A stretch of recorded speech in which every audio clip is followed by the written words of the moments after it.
주홍색 연구사. 사건 해결의 전모. 사건의 전모가 드러난 후 셜록 홈즈는 그동안 자신이 어떤 논리적이고 체계적인 사고 과정을 거쳐 추리를 했는지를 왓슨 박사에게 설명한다.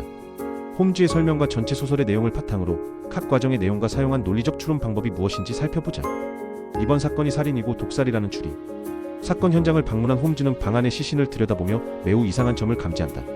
시신은 바닥에 누워있고 주먹은 쥔 채로 얼굴은 공포에 질린 채 심하게 일그러져 있다. 몸에는 어떠한 상처도 없고 피 한 방울 흘리지 않았다. 방에는 격투 흔적도 없고 가구나 창문도 깨지지 않았다. 홈즈는 침착하게 방 안을 관찰하면서 이 죽음은 과연 자연사일까? 자살일까? 아니면 살인일까? 라는 질문을 마음속으로 던진다. 그는 각 가능성을 하나씩 점검하며 진실에 다가간다. 먼저 자연사를 생각해본다. 하지만 시신의 얼굴은 공포로 일그러져 있고 몸의 긴장이 풀리지 않은 채 주먹을 꼭 쥐고 있는 점은 순한 죽음과는 맞지 않다. 자살일 가능성도 검토한다. 그러나 방 안에는 흉기나 톱국물, 자의 흔적이 없고 구체적인 방법이 보이지 않는다. 또한 피해자의 몸에는 상처가 전혀 없다. 이런 관찰을 바탕으로 홈즈는 자연사와 자살의 가능성을 제거한다. 그렇다면 남는 건 타살, 즉 누군가에 의한 살인뿐이다. 불가능한 것들을 제거하고 나면 아무리 믿기 어려워도 남은 것이 진실이다 라는 제거법의 원칙을 따른 것이다. 이제 문제는 어떻게 죽였느냐다. 그는 시체를 다시 관찰한다. 몸에는 외상도 없고 출혈도 없으며 내부 장기에 손상 흔적도 없다. 격투 흔적이 없기에 물리적인 힘으로 인한 죽음은 아니다. 홈즈는 다시 머릿속에서 혹시 독살은 아닐까? 라는 가설을 세운다. 그리고 피해자의 입에서 나는 시큼한 냄새를 바탕으로 독살이라는 잠정 결론에 도달한다. 하지만 아직까지 결정적 증거가 없다. 며칠 후 두 번째 피해자 스탠거슨이 살해당한 호텔 방에서 작은 약병 하나가 발견된다. 레스트레이드 형사에게서 약병을 건네받은 홈즈는 이것이 살인의 도구일 가능성이 있다고 보고 검증에 들어간다. 약을 병들어 죽어가는 강아지에게 먹여보기로 한다. 병 안에는 작은 알약 2개가 들어있다. 하나는 무색, 다른 하나는 색이 조금 다른 알약이다. 알약 중 하나를 강아지에게 먹이지만 멀쩡하다. 곧이어 나머지 알약을 먹인다.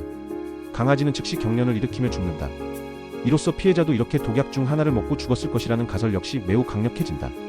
이처럼 홈즈는 사건의 본질은 살인이고 수단은 독이라는 점을 가능성을 하나씩 지워가며 진실을 좁히는 제거법과 관찰과 실험으로 가설로부터 예측되는 결과를 확인하는 가설 연역법으로 밝혀낸다. 범행 동기는 폭수라는 추리. 두 번째 살인 사건이 발생한 직후 홈즈는 그 사건이 단순한 강도나 정치적 암살 혹은 여성을 둘러싼 감정적 범죄 중 어떤 동기에 해당하는가를 판단하기 시작한다. 그는 먼저 3가지 가설을 세운다. 이 살인은 절도를 목적으로 한 것일까? 혹시 정치적 음모가 얽힌 사건은 아닐까? 아니면 여자 문제 즉 개인적 감정에 얽힌 폭수극일까? 먼저 절도 목적이라는 가설부터 살펴본다. 피해자인 드리버와 스탠거스는 모두 일정한 재산을 갖고 있었고 사건 당시 값비싼 물건들도 주변에 있었다. 그러나 두 사람의 시신 옆에는 지갑, 시계, 보석 등 금품이 그대로 남아있었다. 일반적인 절도 범죄에서는 가장 먼저 가져갈 물건들이 전혀 손대지 않은 상태로 방치되어 있었다는 점은 중요한 단서다. 홈즈는 이 사실을 통해 범행의 목적이 금전은 아니다라는 결론에 도달한다. 다음으로 홈즈는 정치적 목적의 암살 가능성을 의심해본다. 하지만 정치범들은 임무를 끝내면 재빨리 달아나는 반면 범인은 느긋하게 행동했고 온 방에 발자국을 남긴 것으로 보아 현장에 오래 지체했다. 따라서 이 가설도 기각된다. 이제 남은 건 개인적 원한, 특히 여자 문제에서 비롯된 복수라는 마지막 가설이다.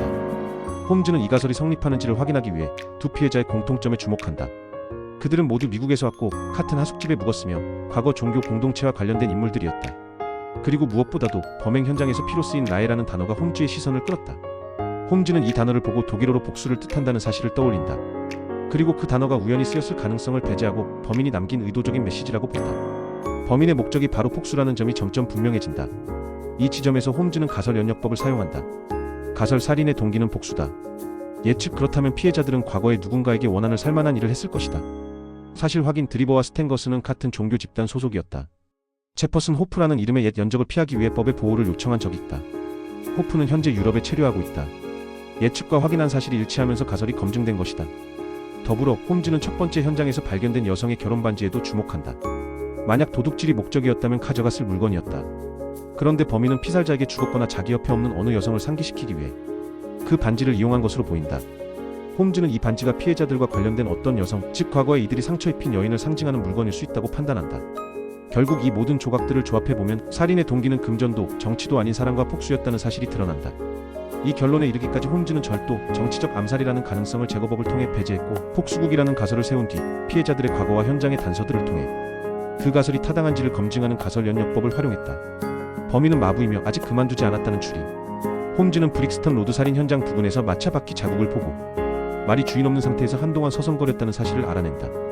그리고 살인 현장에 있던 사람은 2명이고 말이 주인 없이 서성거렸다면 마부가 피해자 드리버와 함께 그 집에 들어간 것이라고 현상에 대한 가장 그럴듯하고 자연스러운 설명을 채택하는 카추법을 이용해 확신한다. 이 확신은 런던에서 다른 사람을 미행할 때 마부가 되는 것보다 더 좋은 방법은 없다는 일반적 사실과 만나 다음에 핵심 가설로 이어진다. 범인은 마부로 변장하여 자신이 직접 모는 마차를 이용해 도주와 범행을 반복했을 것이다.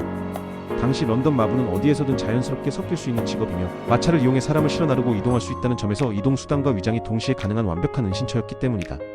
이 가설은 스탠거슨의 시신이 발견된 호텔 근처에서도 동일한 인상착의 인물이 목격되고 호텔 방에서 H.는 유럽에 있음이라고 쓰인 한 달 전 정보가 발견됐으며 베이커 스트리트 일레귤러라고 불리는 홈즈의 어린 첩보원들이 런던 전역의 마차장을 수색해 체퍼슨 호프라는 마부를 찾아냄으로써 확인된다.